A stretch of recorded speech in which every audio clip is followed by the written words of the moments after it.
The next type of rigid transformation, so this is not going to change size, the shape will be maintained, is a reflection. And there are 4 different major reflections. You can actually reflect across any line, but remember, a reflection is a flip. We're going to have a line that's acting as a mirror. You can actually even have points, but we're going to focus mainly on reflections across lines. So what about the x-axis? Again, I'll refer back to the worksheet we had you work. I know you guys know how to do this. You can do it visually.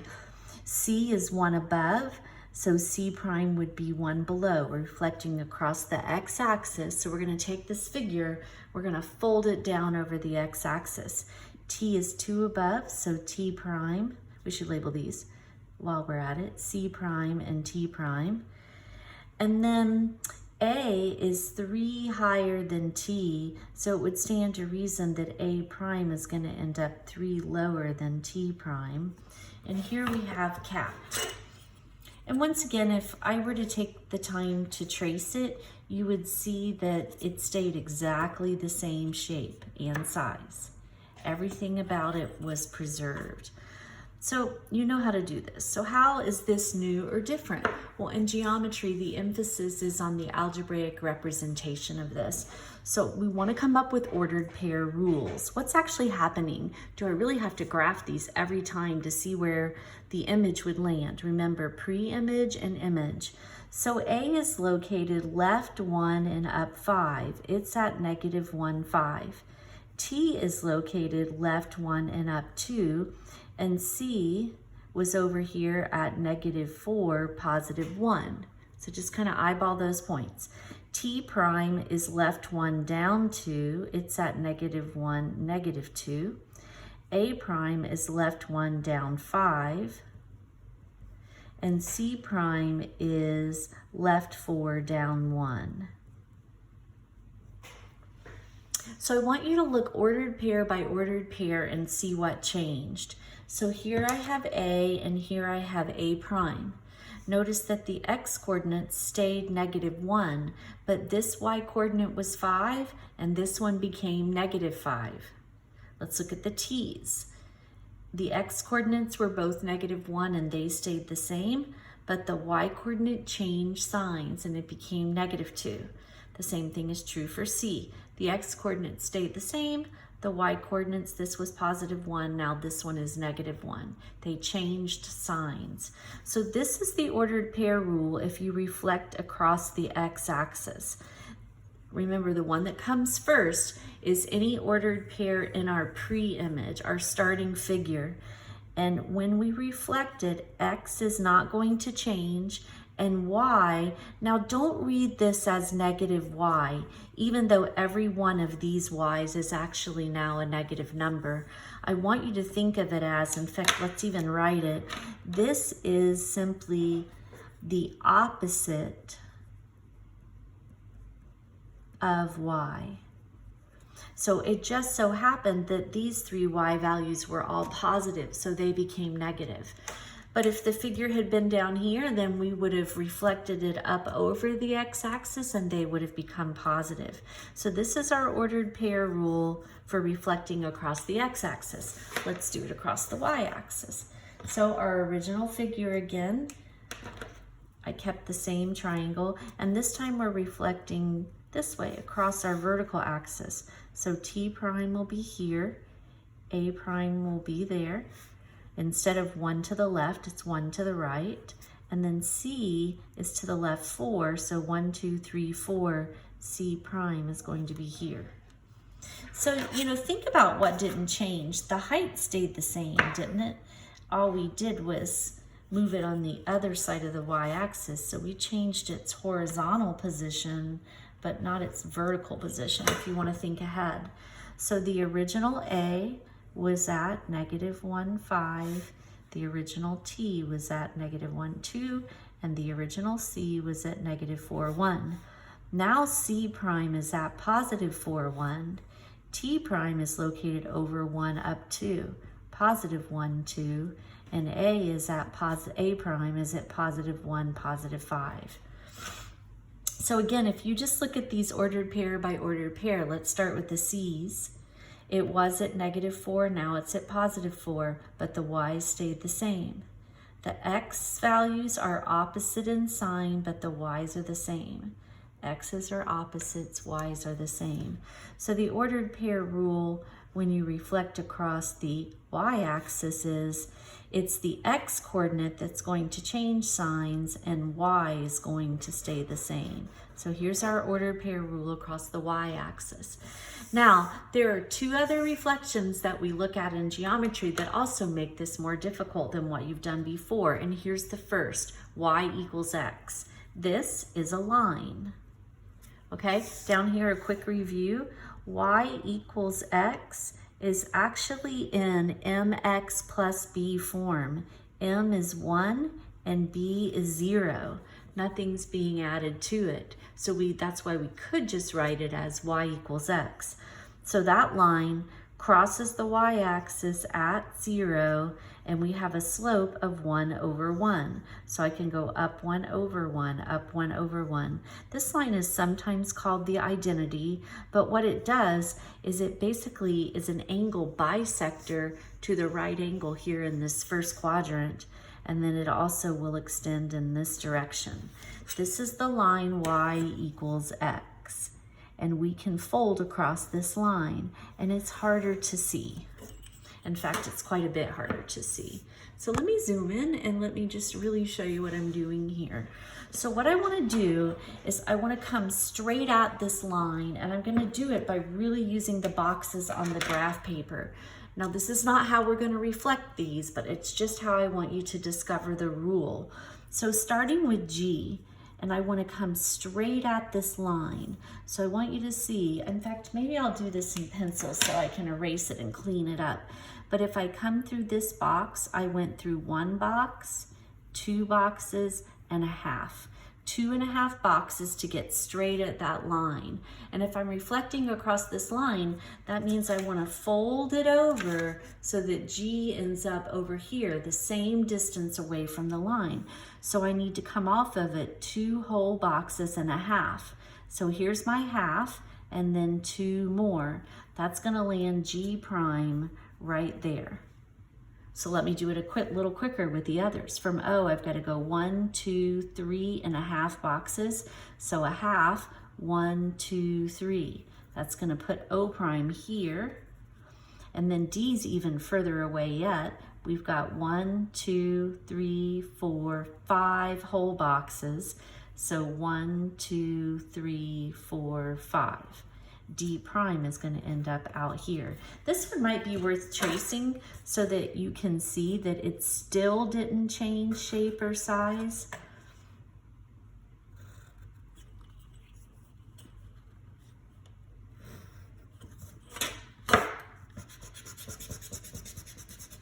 Okay, so let's see if we can come up with an ordered pair rule for this though.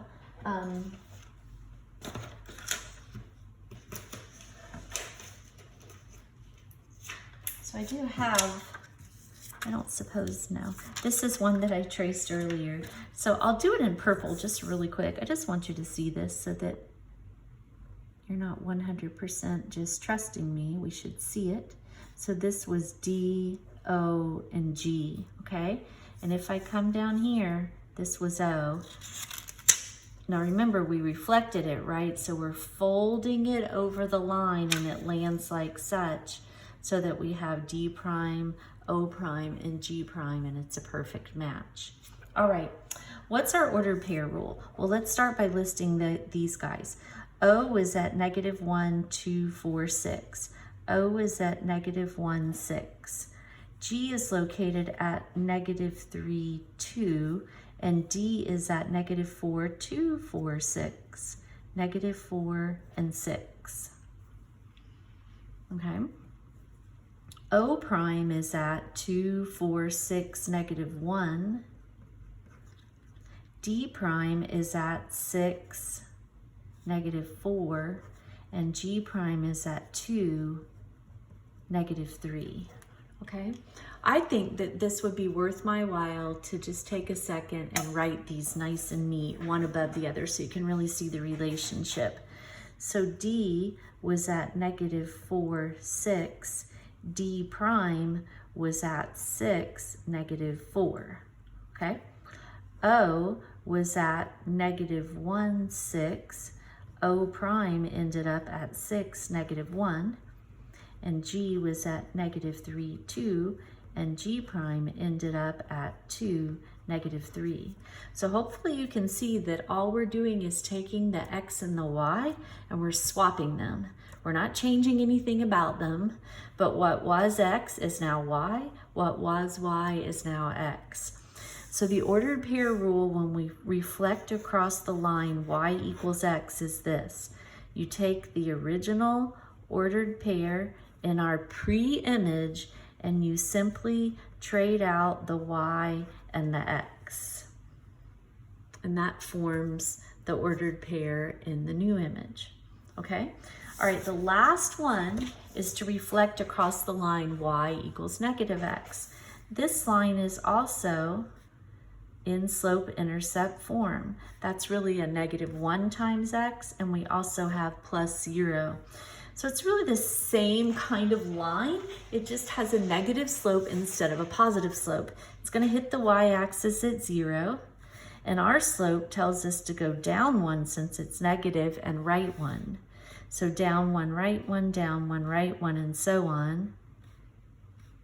And then we could go up 1 as long as we go left 1. So this line bisects the second and fourth quadrants. It bisects those 90-degree angles.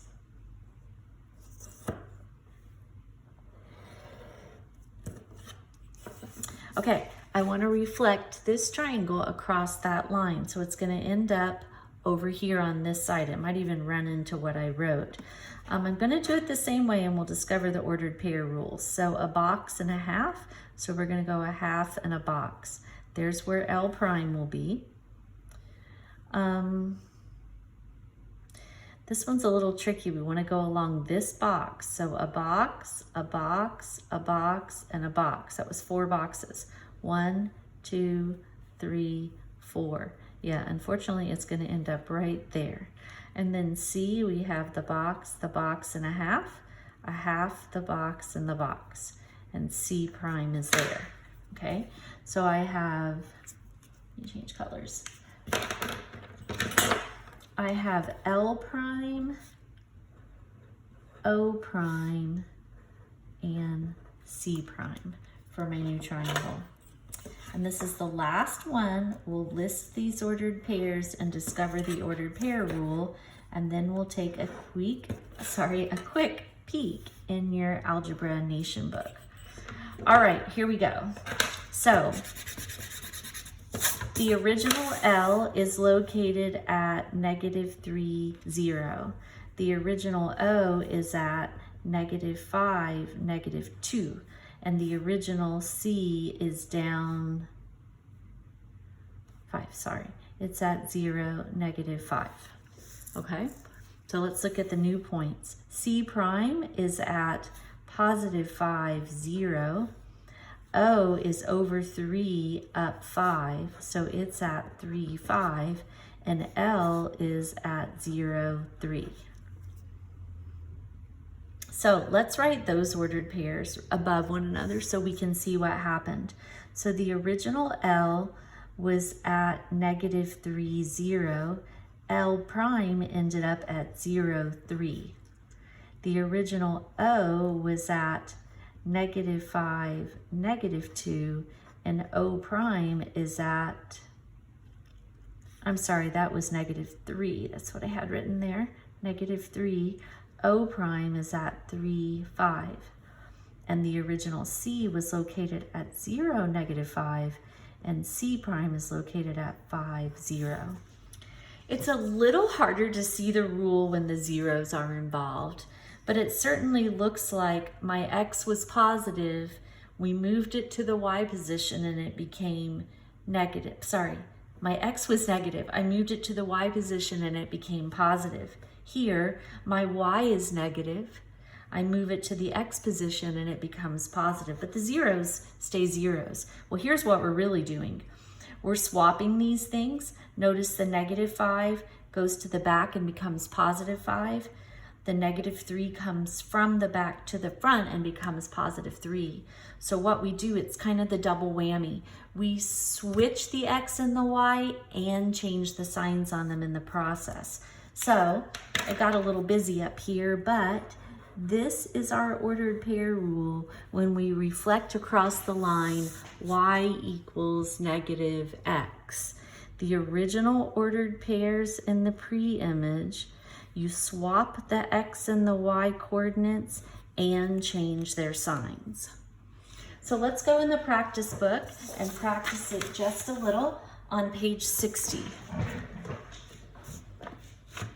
So what have we got here? We want to know true or false. If you take the point 7, negative 2, and you reflect it across the x-axis, it will become negative 7, negative 2. True or false? Well, our ordered pair rule, you can look on the paper. I have it written down at the bottom. The ordered pair rule for the x-axis is that x stays the same and y changes signs. And that's not what happened, is it? They changed the sign on the x, so that's false. All right, what about the next? The image of this point, so negative 8, negative 5 is the pre-image. The image of that point, if we reflect it across the y-axis, is 8, negative 5. Is that true or false? Well, my ordered pair rule for the y-axis says you take the original point and you change the sign on the x and you keep the y the same. So y didn't change, x was negative, now it's positive. That's true, that follows that ordered pair rule. All right, now we're going to reflect across the line y equals negative x. So this is the original point, and the image of it they're saying is this. So our original point is 4, 3, and we end up with negative 3, negative 4. Well, we just did this one, and what we said was when we reflect across the line y equals negative x, it pretty much changes everything. You bring y to the front and change its sign, so y becomes the opposite of what it was, and x goes to the back and becomes the opposite of what it was. And that looks like that happens, doesn't it? They were both positive, they're both negative, and they traded places. So that one's true as well. Okay, next one. How about if we reflect across the line y equals x? Will negative 1, negative 5 become negative 7, negative 3? Well, when we reflect across the line y equals x, our ordered pair rule is simply to switch out the x's and the y's on all of these, and sometimes we change the signs, but the values never changed. Like, I knew this wasn't possible without even writing the rule, because somehow we've changed the 1s and 5s into 7s and 3s. That's not going to happen. All right, last one. So the ordered pair 1, 3 is reflected across the x-axis to create A prime. All right, so A is at 1, 3, and we're going across the x-axis. When we reflect across the x-axis, this is our ordered pair rule. And this time they don't tell us what the point is. They say it makes A prime. So A prime, the x's will stay the same. X is 1, it's still 1, but y becomes the opposite of what it was. Y is positive 3, so now y is negative 3. It says that this line will pass through this point. Well, in order for that to happen, if we plug 1 in for x and negative 3 in for y, it'll make a true statement if this point is on that line. So let's test it.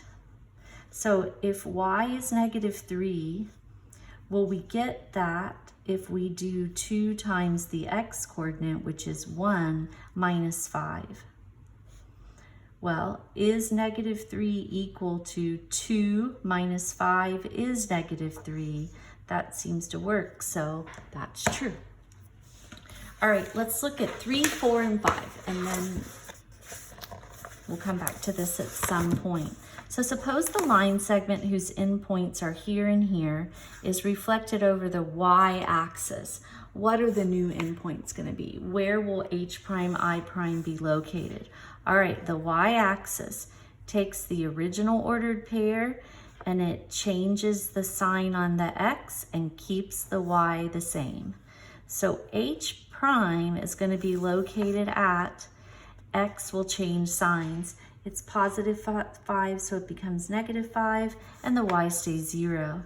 And I prime, the x coordinate will change. It's negative 6, so it will become positive 6, but y won't change. So that's where they would be located. And if we graphed this segment and then we graphed this segment, we would see that this is its image across the y-axis. All right, we have a line segment with endpoints G and L that's going to be reflected over the line y equals negative x. What are the coordinates of G prime, L prime?